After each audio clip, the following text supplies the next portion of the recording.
Nixon, alley to the left, and it was Dawkins with a magnificent defensive effort.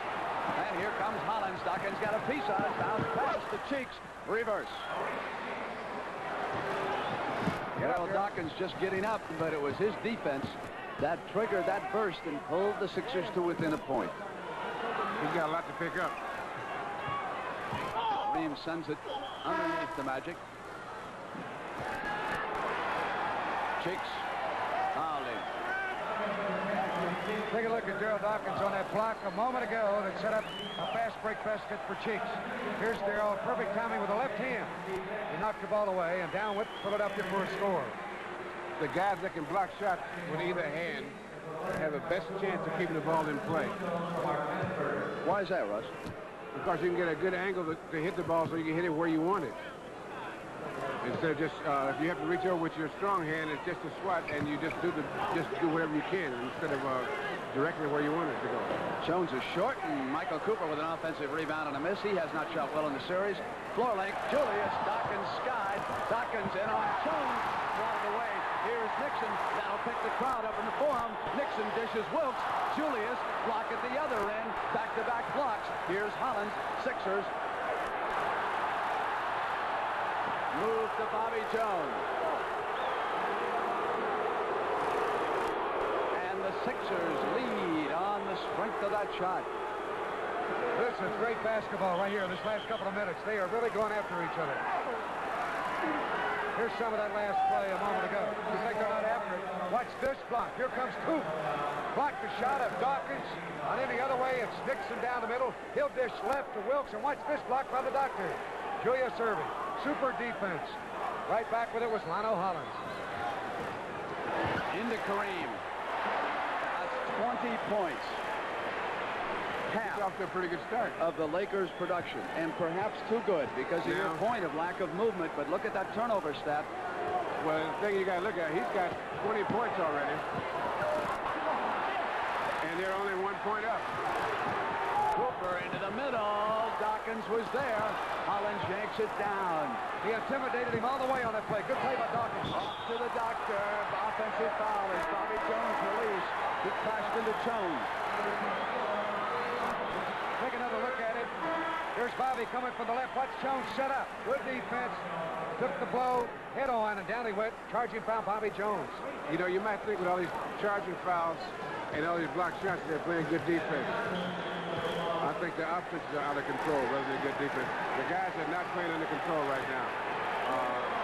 It's a combination of things. They're having to push hard to get things done. Technical foul goes against Billy C. and the Sixers. Norm Nixon will shoot it for the Lakers.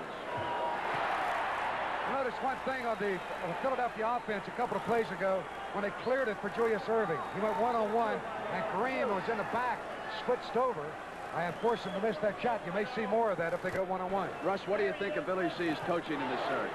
I think he's doing a great job, and that technical foul might help his team. A lot of coaches, sometimes the older coaches, use a technical foul to get their team steamed up. Just say, you know, like those guys are picking on him. Nixon had that body reaction that you were talking about on that shot, and the Lakers are up 43-39, a 4-point difference. That's his favorite spot, right top of the key with that jumper. Dawkins double team, drawing all kinds of company. Hollins moves to the open man. They'll let Bibby shoot until he hits a couple of them, and then they'll get honest.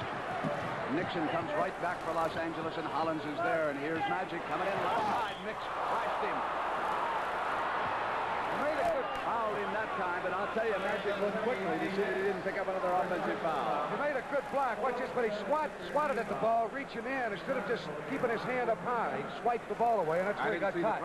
I didn't either. I thought he got all ball with it. Tell you the truth, I didn't think there was contact either side that time. Magic comes up to the free throw line. Doesn't matter what we think. That's the reason that he got called for the foul, Brent. When you slap in and reach with your arm extending after you block the ball, it looks like a foul. And a referee, of course, that's a tough call to make. He's on the move and out of position. 45-41, Magic contributing at the free throw line. Yes, total of 4, all 4 right there. Julius moves, and Cooper, the long right arm, tipped it out of bounds. And the crowd not booing the referee or anybody else. They're simply chanting "Coo," like they used to do Moose for old Moose Scour and the Yankees. Dawkins, and it goes to Bibby. Back to Doc. Doc will put it up right there. Isn't that a pretty shot? Well, he can play facing the basket as well as any center in this league. I'll tell you, that's 12 points for Dawkins.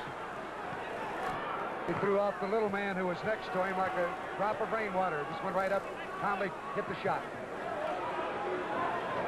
Johnson tries to track it down and save it, but apparently he stepped out of bounds and it'll go over. Billy Cunningham going to use a timeout now.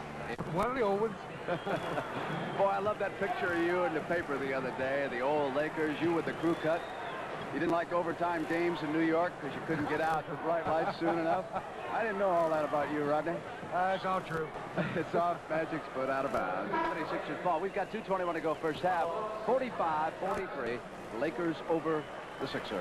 And, of course, we are tied in this NBA World Championship Series. 2 victories apiece. Game 6 will be Friday night at the Spectrum in Philadelphia, 9 p.m. Philadelphia time, or 6 o'clock here on KNXT in Los Angeles.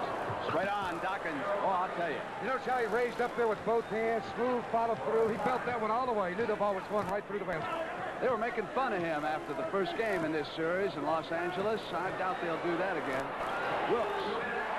I know that every time that they look to the center, Kareem draws a crowd. He's like a big magnet out there. I think and it's working for the 76ers too. They're staying in this ball game. He's got a lot of points, but the other guys aren't contributing much because of one thing. When they look in there, Philadelphia is dropping everybody in there, closing the middle. There's no room for cutters. But the Lakers will have to use cutters if they're going to get inside, and they're not using cutters. Cutters, those are those guys that rode the bicycles. Bloomington, Indiana, right, Russ? Mix throws it back up, and it's taken out by Bibby, and here comes Hollins. Dishes off now Dawkins. Dawkins maneuvers, and he just feels it all over the floor. Hollins coming in. He felt a little better. One big play there. You let the guard sneak in and get the offensive rebound. Bibby got it, brought it back out. You must block out everybody, not just the big man up front. Wilkes is fouled. He started in down through the middle. Julius blaming himself for what was rather a silly foul outside and reaching in on Jamal as he started the dribble. And Magic Johnson with 3 fouls and 4 free throws. Watching. 6 fouls on the team, so they shoot the free throws. He had a slow start in Game 3. Did not score a point in the first half, yet the Lakers led. A very similar situation here with the score. The Lakers up by 1 with that free throw. He came back in the second half and tallied 16 in that game and pulled down 8 of his 11 rebounds. However, they were attacking him a little bit more on that dribble as he pulls down that rebound and brings it up. And they're calling offensive fouls on him rather than defensive fouls. Bobby Jones, waiting for him to commit, was simply sitting there on that fancy pass of his. So this could be a little more difficult trench for the young man from Michigan State to dig out of.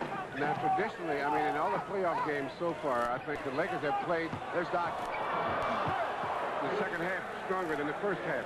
They're going to need it tonight. Team, Russ, all season long. They really have. They're going to need it tonight. Dick Cooper went over the shoulder trying to knock that ball down, and when Julius got it, no one helped. And he went in and dunked it again. That's 3 times he's had that kind of a play.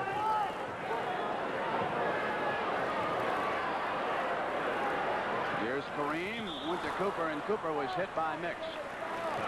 Now that's what I was talking about, Brent. They're going to have to cut. Now this is Julius. Duck soup for Julius. That was it. Kareem that time did not make a move to him, and he was right there, and Julius went right by him and dunked it down. Now Kareem got the ball, and Michael Cooper cut to the basket. That's what I think it's going to have to do if they're going to help, because they're not helping Kareem. They're making it more difficult for him to get his shots, because if they're not moving, their guys can step in the waist when Kareem has to take that step for that sky hook. So if they're going to be of any help, they're going to have to cut. A lot more than they have so far, too. Sixers shooting for the lead on this trip. We're down towards 30 seconds here in the first half. 1-point Laker lead. Julius double team. Sends it back. Hollins, they move. Mix and Cooper flying at him, and the Sixers hit it anyway. 51-50, last shot time for the Lakers. And the Sixers have edged into the lead despite 20 points by Abdul-Jabbar. Cooper. And the Sixers should take a lead at the half in Game 5. Bibby on the follow. Super pass on that play. Big, unselfish play as he laid that ball off to Bibby. Hollins with the assist. And Westhead is not very happy.